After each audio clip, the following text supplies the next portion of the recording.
सांगली जिल्ह्यातल्या विट्यात 5 वर्षांपूर्वी अविनाश आणि श्रद्धा यांचा प्रेमविवाह झाला.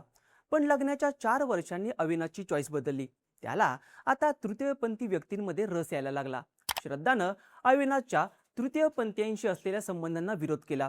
दोघांमध्ये रोज भांडणं व्हायला लागली आणि 13 एप्रिलच्या रात्री या भांडणाचा शेवट श्रद्धाच्या मृत्यूनं झाला. मग योगायोगानं या हत्येच्या दुसऱ्याच दिवशी विट्यातल्याच एका तृतीयपंथीने गळफास घेऊन स्वतःला संपवल्याची बातमी आली. आता त्या बातमीचा श्रद्धाच्या हत्येशी काही संबंध होता का? अविनाशचे कुणासोबत संबंध होते आणि त्याच संबंधातून झालेल्या श्रद्धाच्या हत्येचा घटनाक्रम नेमका कसा होता, पाहूयात या व्हिडिओमधून. नमस्कार, मी ओंकार आणि तुम्ही पाहताय बोल व्हिडिओ. सांगलीच्या विट्यात काजल उर्फ श्रद्धा आपली मावशी दीपाली शशिकांत साठे यांच्याकडे राहायची. मूळची मुंबईची असलेली श्रद्धा लहानपणापासूनच मावशीकडे होती. तिचं शिक्षण पहिल्यापासूनच विट्यातच झालं. अशातच 10वी झाल्यानंतर श्रद्धाच्या आयुष्यात सोनल उर्फ अविनाश लोडगे नावाचा मुलगा आला. अविनाश तिच्याहून 7 वर्षांनी मोठा होता, पण तरीही दोघांचं एकमेकांवर प्रेम जडलं. श्रद्धा त्यावेळेला नेमकीच 10वी पास झाली होती. दोघांच्या जाती वेगळ्या असल्यानं त्यांनी या नात्याला विरोध केला. घरची मंडळी आपलं लग्न होऊ देणार नाहीत हे दोघांना माहिती होतं, म्हणून दोघांनी पळून जाऊन लग्न करायचं ठरवलं. त्यावेळी श्रद्धा अल्पवयीन असल्यानं विवाह संस्थेत लग्न करता येत नसल्यानं त्यांनी एका मंदिरात लग्न उरकलं. नंतर ही जोडी विट्याच्या सुतारकी मळ्यात असलेल्या सुनील गाडे यांच्या घरात भाड्यानं राहू लागली. अविनाश एका गॅस एजन्सीवर सिलेंडर डिलिव्हरी म्हणून काम करायचा आणि श्रद्धा घरकाम करायची. अविनाशला थोडाच पगार होता, पण तेवढ्यातच ते सगळे आनंदी होते. लग्नाच्या 1.5 वर्षांनी अविनाश आणि श्रद्धाला एक गोड मुलगाही झाला. असं करत करत त्यांच्या लग्नाला 4 वर्ष झाली. एक दिवस कामावर असताना अविनाशची ओळख एका तृतीयपंथी व्यक्तीसोबत झाली. त्यांच्यात मैत्री वाढली आणि ते दोघं एकमेकांना भेटायला लागले. या भेटीचं रूपांतर हळूहळू शारीरिक संबंधात झालं. अविनाशचा जीव त्या तृतीयपंथी व्यक्तीमध्ये अडकला. तो तिला भेटायचा, तिच्यासाठी पैसे खर्च करायचा. काही दिवसांनी श्रद्धाला अविनाशच्या अनैतिक संबंधाची खबर लागली. तिला प्रचंड राग आला, पण ती शांत राहिली. एक दिवस न राहून श्रद्धानं अविनाशला त्याच्या अनैतिक संबंधांबद्दल विचारलं. अविनाशला ते आवडलं नाही. त्या दिवशी दोघांमध्ये मोठा वाद झाला. नंतर याच विषयावरून दररोज भांडणं व्हायला लागली. श्रद्धा त्याला तृतीयपंथीशी असलेले संबंध तोडायला सांगायची, पण एक दिवस अविनाशनं श्रद्धावरच संशय घेतला. तुझे दुसऱ्या पुरुषासोबत शारीरिक संबंध आहेत असा आरोप करून तो श्रद्धाला मारहाण करू लागला. आता दोघांच्या भांडणाला वेगळंच वळण लागलं होतं. त्यांच्या लग्नाला 4 वर्ष झाली होती आणि त्यांचा मुलगा आता 3 वर्षांचा होता. आई बाबांचं भांडण त्याला कळायचं. ते भांडायला लागले की ते लेकरू एका कोपऱ्यात जाऊन बसायचं.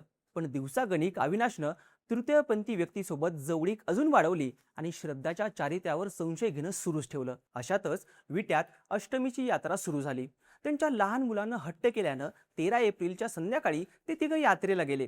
झोक्यांमध्ये घेऊन खाऊन पिऊन झाल्यावर रात्री 11-12 वाजता ते घरी परतले. श्रद्धानं मुलाला झोपवलं आणि ते दोघं गप्पा मारत बसले.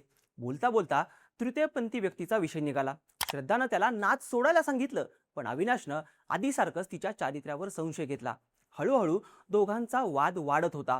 अविनाश श्रद्धाला नको नको ते बोलला, तिला शिव्या दिल्या, पण श्रद्धानं तिची भूमिका सोडली नाही. ती अविनाशच्या संबंधांचा विरोध करतच राहिली. रात्री 2 वाजता दोघांचं भांडण अजून वाढलं. अविनाशला तिचा अजून राग यायला लागला. त्यानं रागाच्या भरातच तिला मारहाण करायला सुरुवात केली. तो तिच्या शरीरावर लाथाबुक्क्या मारू लागला. हा त्रास श्रद्धाला सहन होत नव्हता, पण मुलगा झोपलेला असल्यानं ती तोंडातून आवाज काढत नव्हती. ती अविनाशला हात जोडून शांत राहण्यासाठी विनंती करत होती, पण अविनाशनं तिच्या बोलण्याकडे लक्ष दिलं नाही. त्याच्या डोक्यात फक्त राग भरलेला होता. त्यानं खोलीत पडलेला एक लोखंडी रॉड उचलला आणि त्यानं श्रद्धाला मारू लागला. तिनं तो पाडण्याचा प्रयत्न केला, पण अविनाशनं तिचा हात झटकला.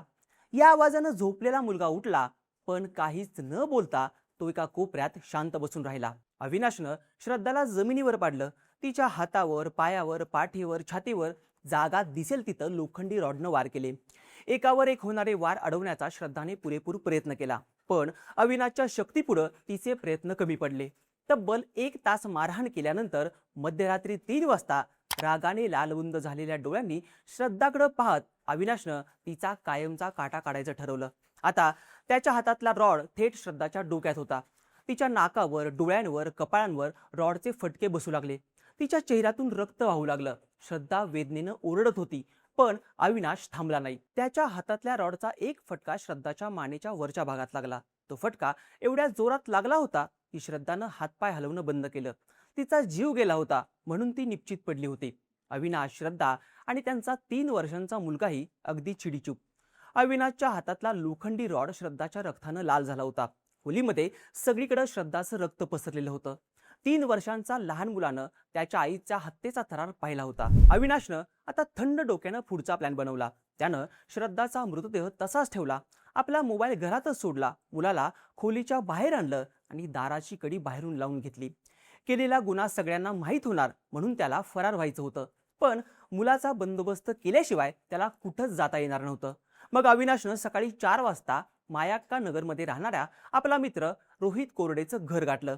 त्याला शंका येऊ नये म्हणून अविनाशनं रोहितला सांगितलं, श्रद्धा मला न सांगता कुठंतरी निघून गेले. मी तिला शोधायला जातोय. तिला शोधून आणल्यानंतर मी मुलाला घ्यायला येईन असं सांगून तो फरार झाला. पण थोड्या वेळानं रोहितला या सगळ्या प्रकारात काहीतरी विचित्र असल्याची शंका आली. सकाळी 6 वाजता रोहितनं अविनाशला कॉल केला, पण कॉल रिसीव्ह केला जात नव्हता. मग त्यानं सरळ सुतारकी मळ्यात जाऊन चौकशी करायचं ठरवलं. तो अविनाशनं भाड्यानं घेतलेल्या घराबाहेर पोहोचला. खोलीची खिडकी उघडी होती. रोहितनं आत डोकावून पाहिलं तेव्हा आतलं दृश्य पाहून रोहितच्या पायाखालची जमीन सरकली. त्याला फरशीवर रक्ताच्या थारोळ्यात पडलेला श्रद्धाचा मृतदेह दिसला. जखमांमुळे तिचा चेहरा विद्रूप झाला होता. घाबरलेल्या रोहितनं घरमालक सुनील गाडेंना बोलून घेतलं. त्यांनी श्रद्धाचा मृतदेह पाहून लगेच विटा पोलीस स्टेशनला फोन केला. पोलिसांनी सुतारकी मळ्यात येऊन घटनास्थळाचा पंचनामा केला आणि श्रद्धाचा मृतदेह पोस्टमार्टमसाठी पाठवून दिला. श्रद्धाची मावशी दीपाली साठे यांनी अविनाशच्या विरोधात विटा पोलीस स्टेशनला तक्रार नोंदवली. त्याच्यावर भारतीय न्याय संहितेच्या कलम 103(1) आणि अनुसूचित जाती जमाती अत्याचार प्रतिबंध कायदा कलम 3(2)(v) नुसार गुन्हा दाखल करण्यात आलाय. श्रद्धाच्या हत्येला 2 दिवस होऊनही अविनाश फरारच असून त्याला अटक करण्यासाठी विटा पोलिसांची 2 पथकं पाठवली आहेत. आपल्या आईचा मृत्यू उघड्या डोळ्यांनी पाहणारा श्रद्धाचा मुलगा सध्या तिच्या मावशीकडे आहे. दरम्यान या प्रकरणात एक इंटरेस्टिंग ट्विस्ट आलाय. हत्येच्या दुसऱ्याच दिवशी म्हणजे 15 एप्रिलला विट्यात असलेल्या यल्लम्मा देवीच्या मंदिरात प्रवीण थोरात नावाच्या 23 वर्षीय तृतीयपंथीयनं ओढणीचा वापर करून गळफास घेत स्वतःला संपवल्याची बातमी समोर आली. स्वतःला संपवताना त्या व्यक्तीनं एक व्हिडिओही शूट केला. हा व्हिडिओ सध्या विटा परिसरात व्हायरल होत असून आरोपी अविनाश आणि मृत तृतीयपंथीय यांचे संबंध असल्याच्या चर्चा सुरू आहेत. पण अविनाशच्या अनैतिक संबंधाच्या हव्यासामुळे त्याच्या 3 वर्षाच्या मुलाला आईपासून कायमचं वेगळं केलंय. आता या घटनेबद्दल तुम्हाला नेमकं काय वाटतं? एक दिवस आड करून झालेल्या श्रद्धाच्या हत्येचा आणि तृतीयपंथीय प्रवीण थोराच्या मृत्यूचा एकमेकांसोबत काही संबंध आहे का? तुमचं मत आणि प्रतिक्रिया आम्हाला कमेंट करून नक्की सांगा. आणि अशाच माहितीपूर्ण व्हिडिओसाठी बोलबिडूच्या YouTube चॅनलला सबस्क्राईब करायला विसरू नका.